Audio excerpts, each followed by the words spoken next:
no problem, you know? And then that song came out and my friends were like, bro, I love you. Shit is catchy. You know Pete Davidson. He's the one guy everyone agrees would be the class clown if the class was the whole country. While he's not the type to drop cash on a fleet of sports cars or a private jet, that doesn't mean he doesn't have a few prized possessions.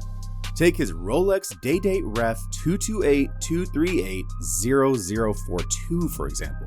This isn't just any watch, it's a straight-up flex in gold. With a yellow gold president bracelet, a fluted bezel, Roman numeral indices, and a clean white dial, this watch can fetch anywhere from $56,000 to $75,000 on the gray market. With a net worth of $8 million, the man has money and then some. So buckle up as we talk about it all. From his houses to his fashion, here are the expensive things Pete Davidson owns. By the way, if you like videos like this and would love to see more like it, then go ahead and give us a like and subscribe below. Let's start with Pete's houses. Back in April 2021, Pete finally moved out of his mom's basement in Great Kills, a neighborhood in Staten Island, New York. I know what people think, they see you on TV and magazines and stuff, and they think, wow, that guy must have his own place, Nope. Probably his mother got tired of staying up all night listening to his stand-ups. Since then, he's been bouncing between luxury homes because, as you know, once you upgrade from mom's lasagna-filled fridge, it's hard to go back. Among these swanky digs he's been living in is a $1.2 million Staten Island condo, because even comedians need a slice of the good life. This 1,592 square foot condo is a sleek, open concept layout with 2 bedrooms, 3 bathrooms, and a kitchen customized to his taste. It's spilled into a spacious family room, perfect for hosting friends or where he continued practicing stand-up routines. Now, the master bedroom. That is the real headliner. Private bathroom? Check. Fancy shower? Double check. A walk-in closet that could double as a VIP lounge? Triple check. And let's not forget the giant glass doors that led to an exclusive 7th floor terrace with city skyline views. The building itself came with pet-friendly policies, 24-hour security because safety first, a clubhouse, a health club, a tennis club, and even an indoor and outdoor play area. Something like Staten Island's answer to the Ritz. You get it. You would think no one would ever want to leave a place like this, but by December 2022, barely a year after, Pete decided he had had enough of this place and decided to list it for $1.3 million. And for the funniest reason even. In his own words, quote, "I love Staten Island, but it takes too long to get over the bridge. Pretty sure we relate to that, Pete." From there, it was to a $30,000 a month penthouse rental in Brooklyn Heights. This new place is a 4,500 square foot space atop a 1925 built building. It had 4 bedrooms, 3.5 bathrooms, and an open plan living space so big it probably echoed. There was even a spiral staircase leading to a private 1,500 square foot roof deck. That deck had everything. Views of the Brooklyn Bridge and Manhattan skyline, lounge space, and an outdoor kitchen. But let's talk about the primary bedroom. A 1,000 square foot room, an en-suite bathroom with a glass-walled rain shower and soaking tub, and a nearly 100 square foot custom walk-in closet. There's also the laundry room with a stainless steel farmhouse sink, a 250 square foot private garage, and an elevator to the touch. So, from mom's basement to multi-million-dollar views, it's safe to say Pete knows how to upgrade the right way. When it comes to his vehicles, Pete Davidson may not consider himself a car guy, even though with a net worth of around $8 million, he could have filled it with a number of high-end cars. But he decided to keep things low-key. However, don't be fooled, his garage isn't exactly filled with rusty bikes and broken scooters. No, his collection includes a Mercedes-Benz S-Class, proving that even a self-proclaimed car-indifferent guy knows how to pick some serious wheels. The S-Class, with its $185,000 price tag, packs 429 horsepower and a top speed of 155 miles per hour. And if he ever feels the need to impress his date, the car can go from 0 to 60 miles per hour in 4.4 to 4.8 seconds. But here's where the story gets heartwarming. Pete didn't buy the S-Class for himself. Nope, he got it to fulfill his grandpa's lifelong dream of driving one. Once Pete hit it big on Saturday Night Live, he made it happen. Not just taking his grandpa for a spin, but handing over the keys and letting him cruise around town. Imagine the smile on Grandpa Davidson's face. Priceless. Davidson's other sweet ride is none other than a Mercedes-Benz G-Class SUV. This beast of a vehicle has a boxy, military-inspired design, and it's not just for show. Under the hood, There's a 4-liter engine that churns out a ridiculous 576 horsepower and up to 626 foot-pounds of torque. Pair that with a 9-speed sports automatic transmission and you've got a ride that's as smooth as it is intimidating. So how much did he pay for this? Around $365,000. No biggie. We know that just 2 cars might not be impressive for a guy with the kind of money Pete has, but honestly, who actually needs 20 cars when you can have 2 great Mercedes wheels? When it comes to fashion, Pete's style is not what you expect for a typical celebrity. Back in the day, young Pete's style idol was none other than Adam Sandler. You know, the guy that dresses like he could be a homeless guy from down the street. You see, growing up in Staten Island, Pete Davidson wasn't exactly swimming in fashion-forward waters. In fact, he used to joke that there is 0 style in Staten Island. Not sure how much other residents loved hearing that? Fast forward to today, and Pete's come a long way from Staten Island chic. In fact, he's managed to pull off this mix of thrift store finds and stoner vibes. And with enough confidence to sell it, the effortless, lazy, I just rolled out of bed aesthetic has finally been pulling some dough home. We're talking collaborations with serious designers. The guy even graced the cover of GQ magazine. You know you've made it when GQ comes calling. As if that wasn't enough, Pete made his runway debut for Alexander Wang's SS20 collection at Rockefeller Center. His outfit was a white tank top, backwards baseball cap, and logo trousers.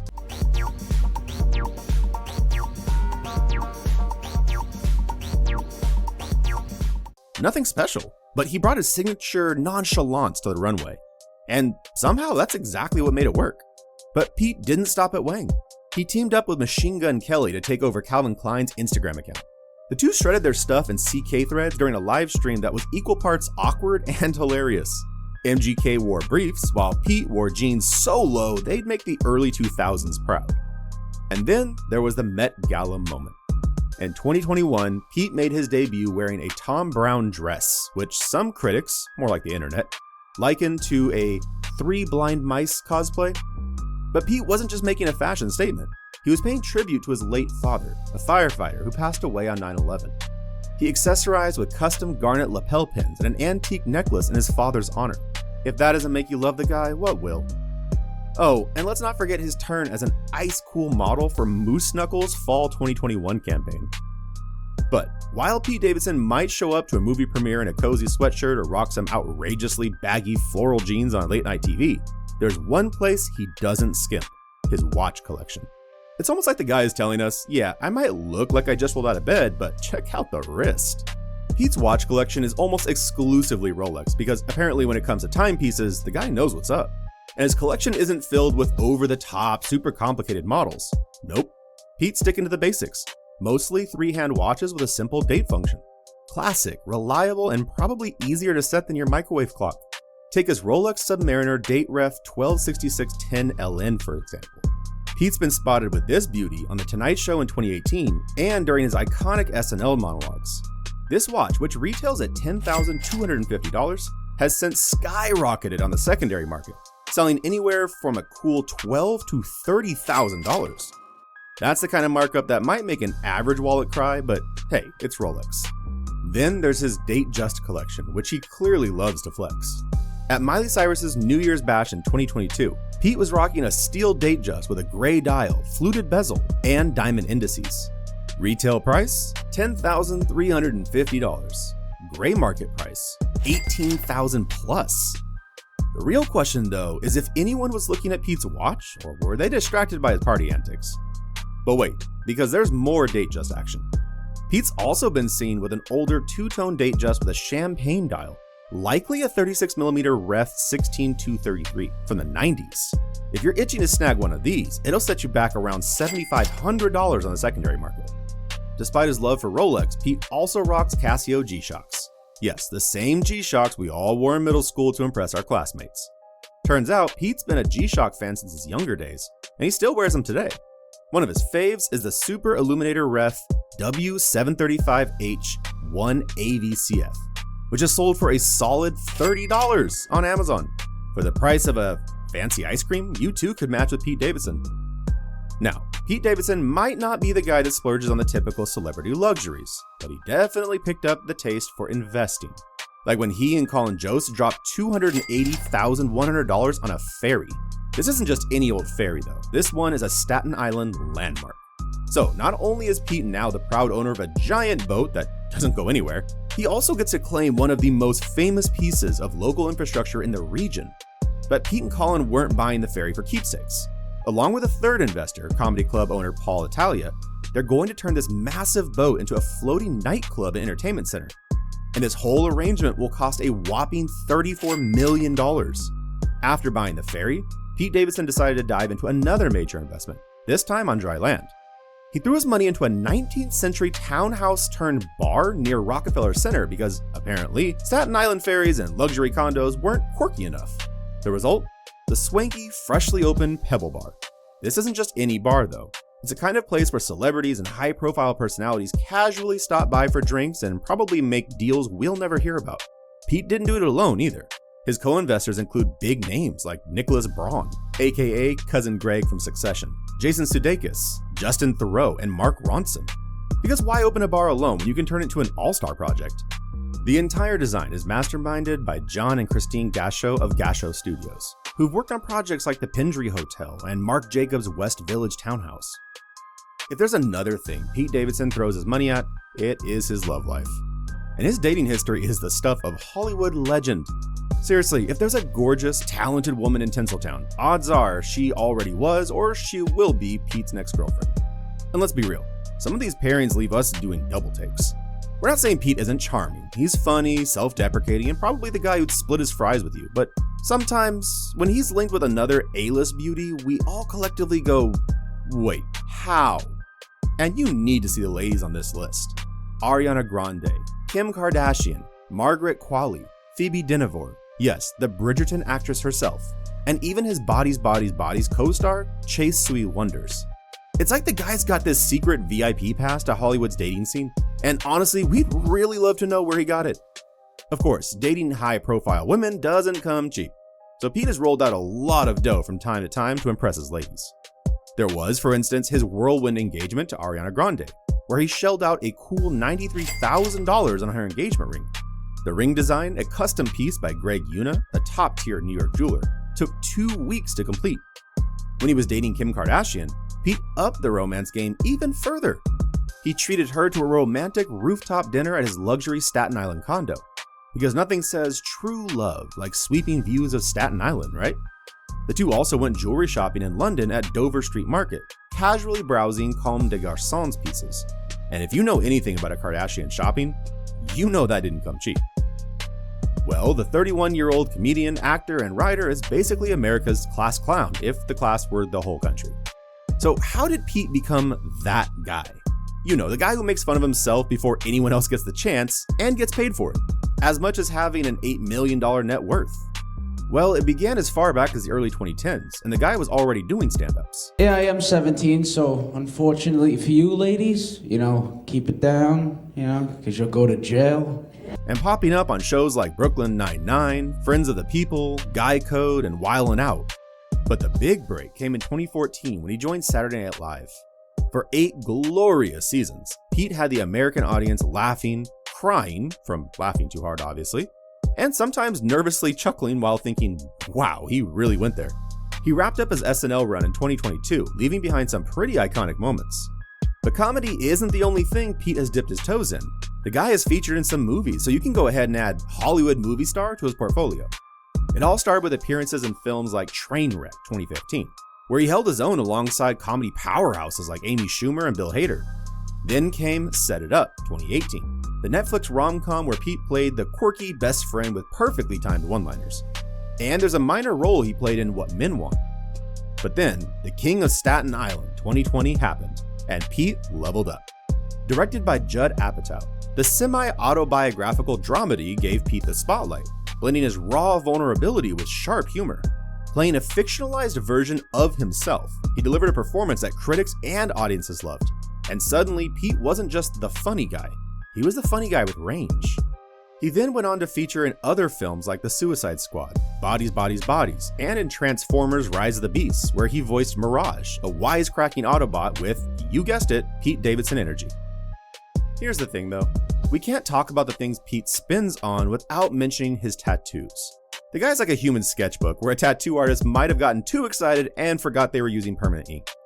His first tattoo was inked when he was just 17 years old, and from there, he just kept going. He's got a portrait of Ruth Bader Ginsburg, his late father's firefighter badge number, Harry Potter references, and even a Hillary Clinton tattoo. Yes, the actual Hillary Clinton. Altogether, we're looking at 100 tattoos inked onto his skin to prove that he's committed. Now, let's talk about how much this masterpiece, or maybe chaotic art gallery, whichever way you look at it, must have cost him. Tattoos don't come cheap, especially when you're Pete Davidson, rolling into high-end tattoo parlors with celebrity bank accounts. Considering the number of tattoos he's had, and that he works with high-end artists like John Mesa, we're probably looking at a bill of upwards to $50,000 to $100,000 which he's racked up on those tattoos. And knowing Pete, who never goes for tiny discreet butterflies, his big, bold designs might have cost even more than that. But Pete's tattoo journey wouldn't be complete without mentioning his infamous cover-ups, because for him, tattoos are less of a forever thing, and more of a until this relationship ends or I change my mind thing. The man has had to laser away and cover up more tattoos than most people ever get. For example, his whirlwind romance with Ariana Grande left him with tattoos like her initials and bunny ears. Romantic, sure, but also the kind of thing you regret the second someone new enters the picture. And let's not forget his ink dedicated to Kim Kardashian. This guy was so smitten he tattooed "My girl is a lawyer" on himself, which, first of all, is hilarious because that's one way to humble brag about dating Kim. But we all know how that story ended.